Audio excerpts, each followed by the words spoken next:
Krieg once stood as a prosperous and industrious jewel of the Empire, until it was destroyed by over 500 years of atomic-fueled civil war. But from this death world bloomed a new kind of life. Legions of zealous troops inured to the atrocities of war, ready to lay down their lives for the Emperor as atonement for the sins of their fathers. And so their tithe of Imperial troops is among the most coveted in the galaxy, and their presence on the battlefield is most feared. From the mobilization of combined arms Death Korps numbering in the millions, to the engineering of sprawling siege works with which they choke off their foes, the unending deluge of bombardments they use to pummel foes into the mud, and the inexhaustible waves of troops with which they dominate the hellish landscape of their own creation. Such forces can only truly be appreciated at scale. This is the true size of a Krieg Siege army.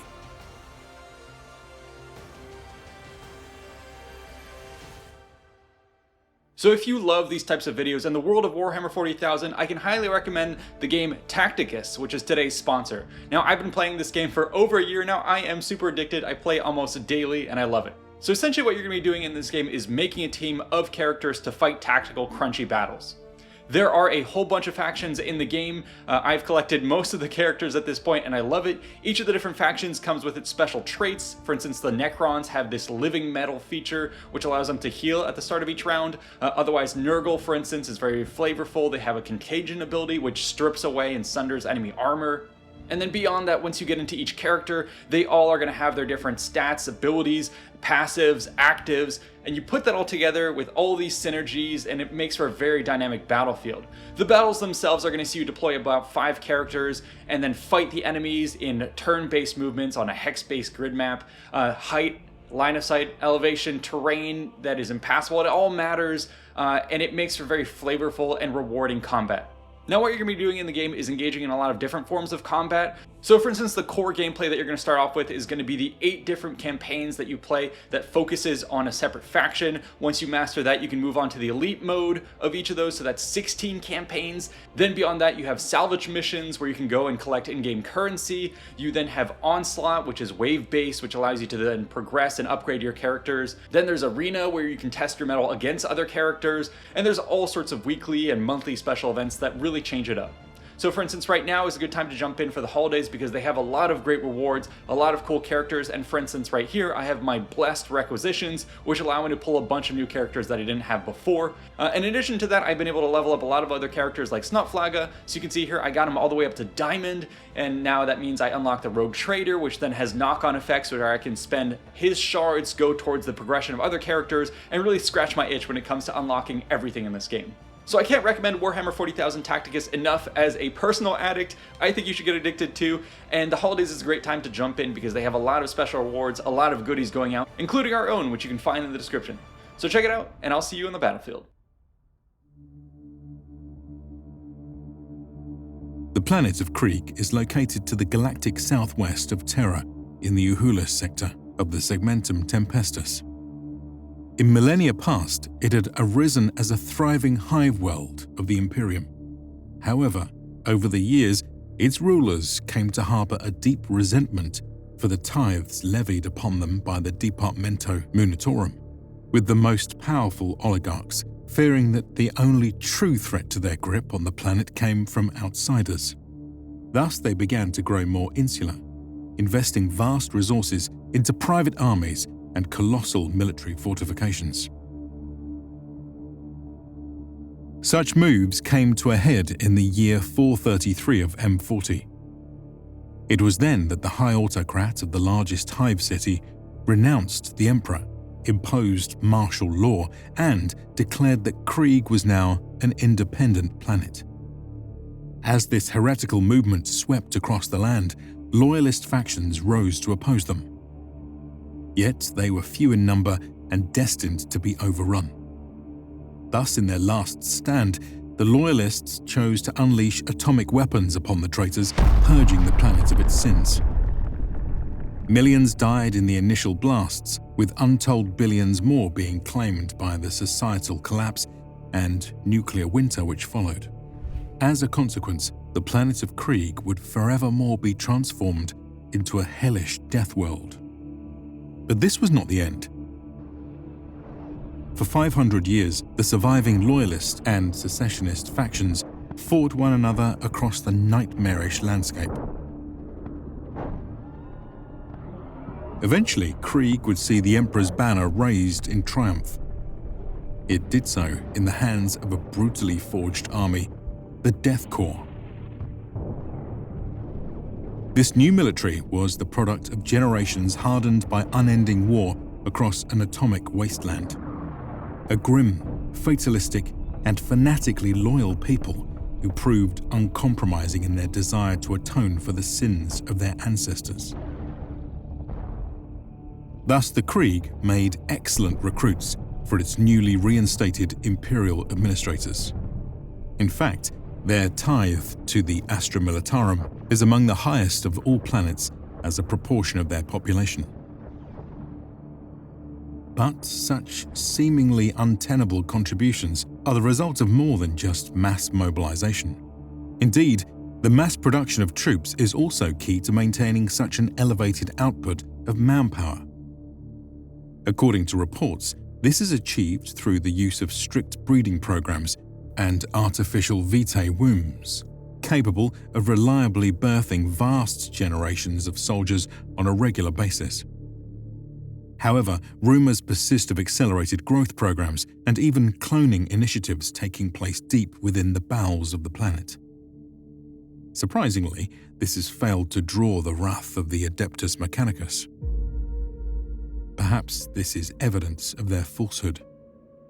Or perhaps it is but another example of the Imperium turning a blind eye to the means by which a desired end is achieved.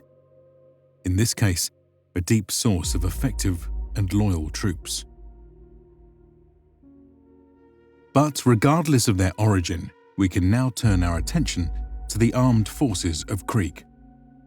As with the troops raised from other planets, regiments from Krieg take all manner of forms, such as infantry, mechanized infantry, armored, tank, heavy tank, artillery, and more. However, the most infamous formations are the Krieg Siege Regiments. Such units are truly a reflection of their home planet. These are regiments numbering upwards of 250,000 troops who bring to bear combined arms and especially artillery for the conducting of grueling warfare in the harshest of environments. Using the Vraks campaign as an example, a siege regiment might be organized as follows. It is also common to see them reinforced by additional independent companies on an ad hoc basis. Multiple such regiments and their associated attachments may in turn be grouped together into a corps numbering in the millions. Multiple corps might then be grouped together into armies. For instance, the 88th Siege Army present during the Vraks campaign primarily consisted of 4 line corps, 2 assault corps, and 2 artillery corps, with many smaller units swarming around them. It is at this point that we should remember that such formations are far from standardized. After all, the incarnation of any given force is the reflection of each campaign's strategic and logistical needs, in addition to the messy realities of marshalling massive armies. Nothing is as clean and organized as these simplified tables of organization. For a more grounded feel for the mobilized armies of Krieg, let us now build its units from the ground up. We can begin by looking at your typical soldier. They wear a Krieg Imperial Guard uniform. It features a long coat which can be pinned up around the legs for improved mobility. These come in a variety of regimental colors, but tend to feature somber tones of grey, black, blue, brown, and green. Beneath such greatcoats, flak armor, leg wraps, and combat boots help protect a guardsman's body and limbs. The head is protected by a helmet fitted with a respirator gas mask. Load-carrying systems, meanwhile, allow troops to carry bedrolls, entrenching tools, empty sandbags, canteens, rations, and a variety of other gear. Weapons depend on a soldier's role. Generally speaking, though, most infantry carry a Lucius pattern las gun.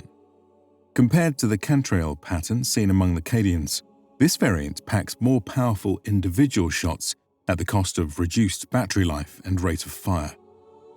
Other standard-issue weapons include frac and crack grenades, when available, and bayonets and shovels for close quarters.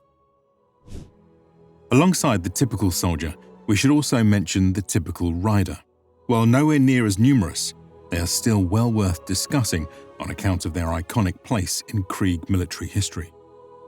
Though seemingly out of place, such cavalry units have found a niche in the modern Imperium as scouts and fast attack troops, thanks to their nimbleness and low supply cost. This is made possible by their unique mounts.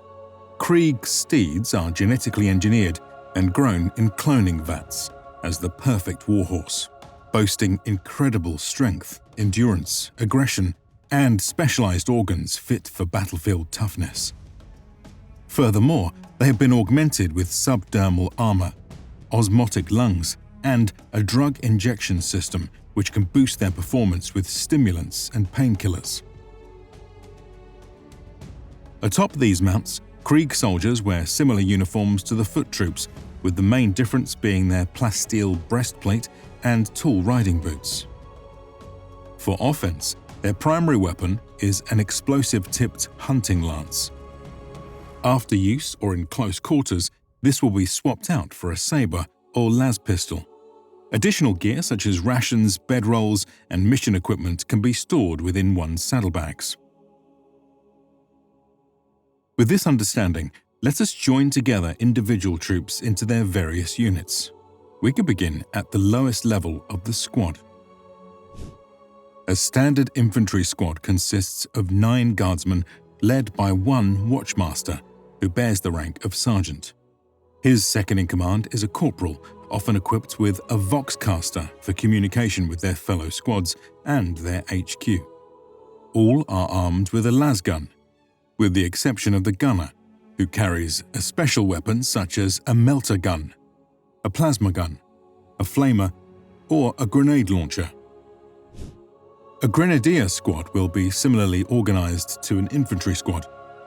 The main difference being that its 10 soldiers will consist of veterans, or at least survivors, hand-selected from the rank and file to join this more elite force. As such, they have access to some improved armor, equipment, and special weaponry. In combat, they will be used to lead assaults, crack key defenses, and maneuver in deadly tactical groups. To do so is a great honor. Grenadiers face tough prospects in battle with a reportedly 80% fatality rate. Thus, they have come to adopt the iconic skull mask in recognition of their fate. An engineer squad is made up of about 5 specialists of siege warfare, with a watchmaster acting as team lead. They wear shorter tunics for improved mobility and carapace armor for increased protection. The kit of these engineers is a reflection of their operation in both trench and underground environments. Here, their standard primary weapon is the Lucius pattern semi-automatic shotgun. However, other close-quarters weapons may also be adopted, such as flamers, swords, and heavy clubs. Engineers will also make use of highly specialized weapons for siege warfare, like the mole launcher, that fires breaching torpedoes, capable of burrowing through the earth and fortifications for the precise delivery of catastrophic demolitions. Other explosives will include the usual complement of frac and crack grenades, with the added punch of melter charges against armor and gas canister grenades against biologicals. Beyond this, they carry all manner of gear such as geothermic sensors, mine detectors, digging equipment, wire coils, and more. One special piece of equipment, which often finds itself in the hand of Krieg engineers, is the Cyclops Demolition Vehicle.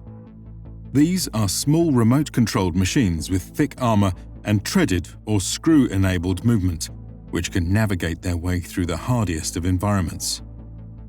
Thus do they serve as excellent tools for observation, material transport, and demolition. Other Krieg specialists can be found among the Heavy Weapons Squad. It consists of 3 two-man teams composed of a gunner and a loader. The senior-most gunner acts as the overall squad leader and is typically a corporal. Each team will make use of a heavy weapon suited to the task at hand. The heavy bolter is quite common given its ability to unleash torrents of rocket-propelled explosive rounds capable of tearing apart most infantry targets and even light vehicles. The twin-linked heavy stubber, meanwhile, trades armor-piercing capability for a much higher rate of fire, making it ideal for countering massed formations of light troops. Mortars fulfill a similar anti-infantry role, whose indirect firing arcs are particularly useful in siege warfare. Here they will be used to bombard enemy positions with all manner of fragmentation, incendiary, and chemical payloads. Other anti-vehicle pieces, such as rocket launchers and las cannons, can also be found. A final group worth mentioning is the Death Rider Squad.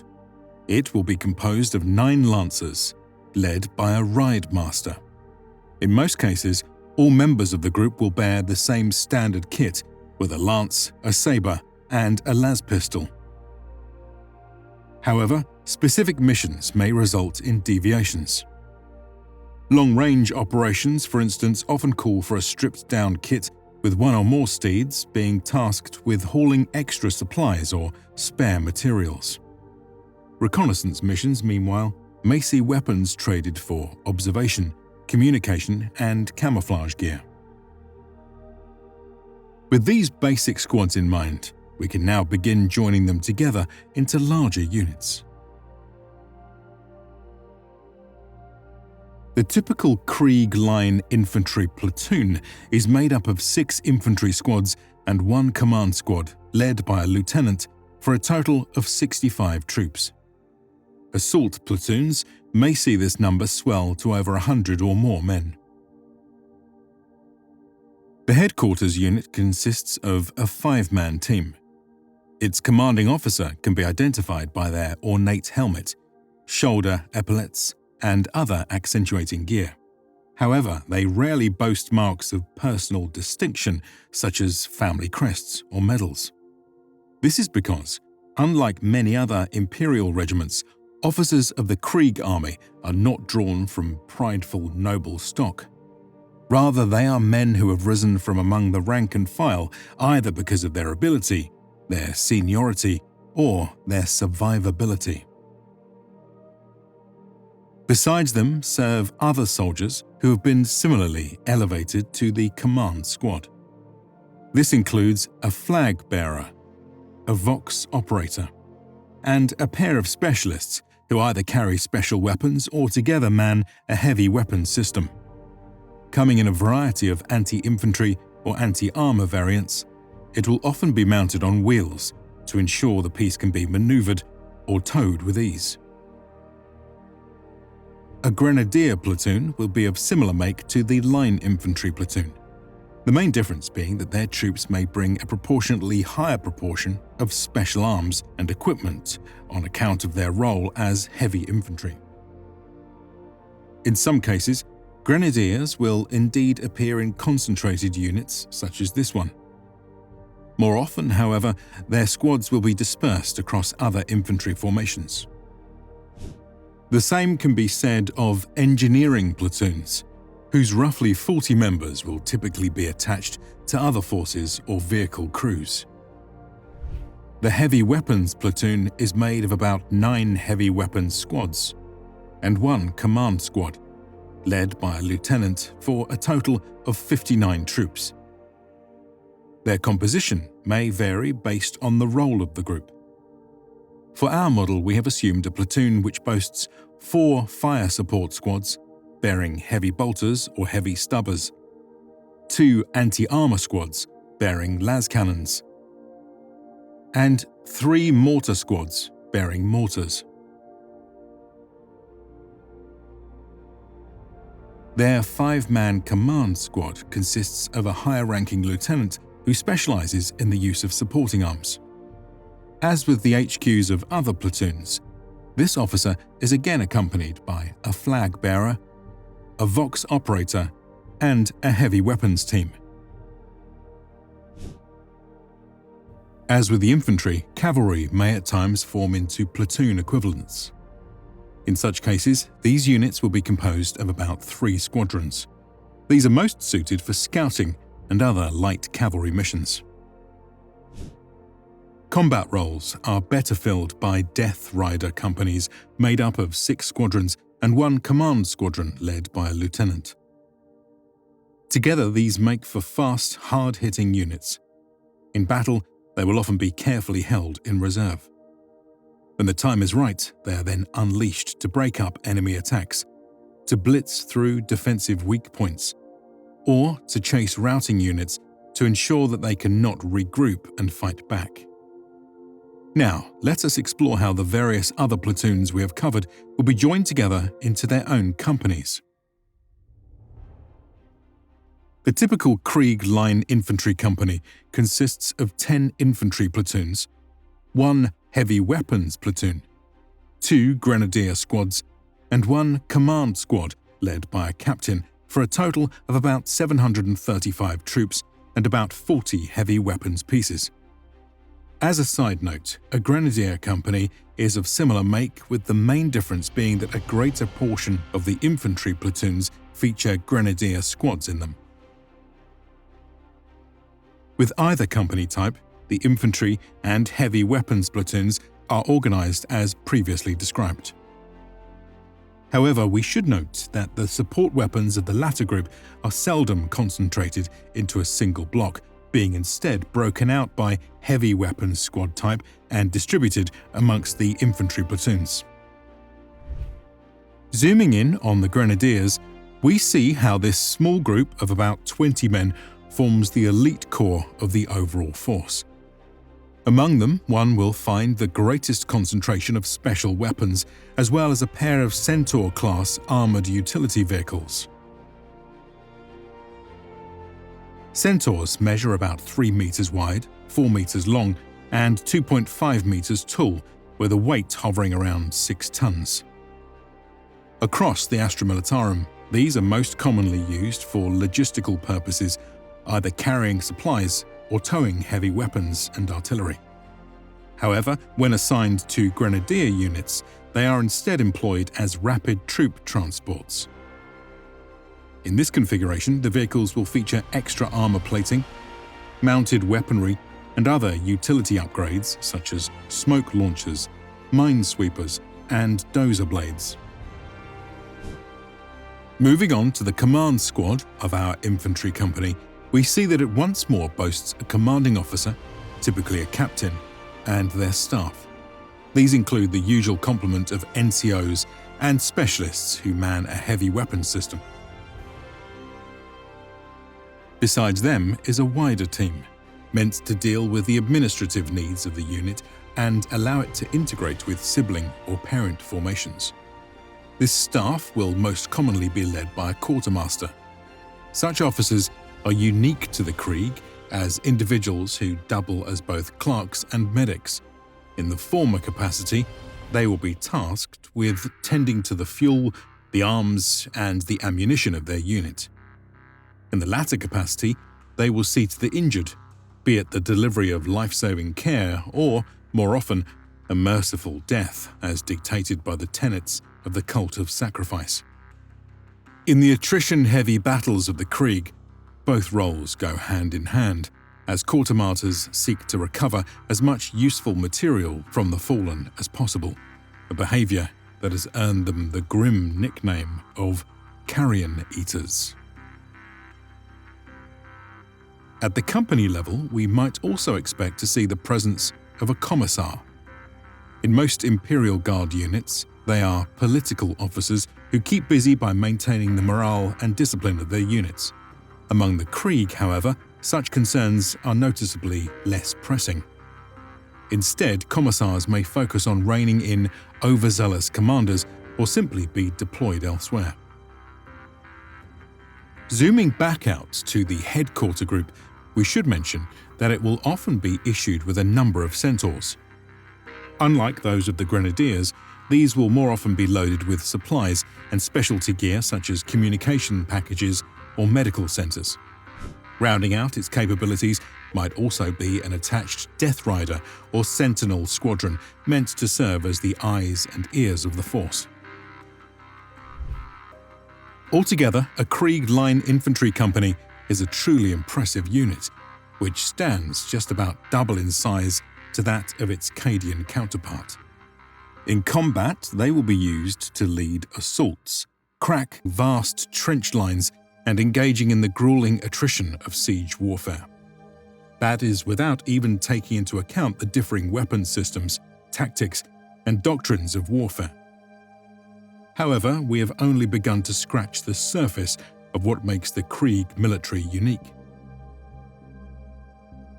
Other companies yet remain to be covered, such as the Assault Infantry Company with its massive transports, the Armoured Company with its heavy-hitting tanks, and the Artillery Company with its enormous bombarbs, to name just a few of the elements that make up a part of a combined arms siege regiment. Join us next time as we continue this journey through the true size of the Krieg army. What topics should we cover next? A big thanks to our fans on Patreon and YouTube memberships for supporting the channel, and to the researchers, writers, and artists for making this episode possible. We couldn't have done it without this team and this community. If you liked this episode, be sure to like and subscribe for more content, and check out these other related videos. See you in the next one.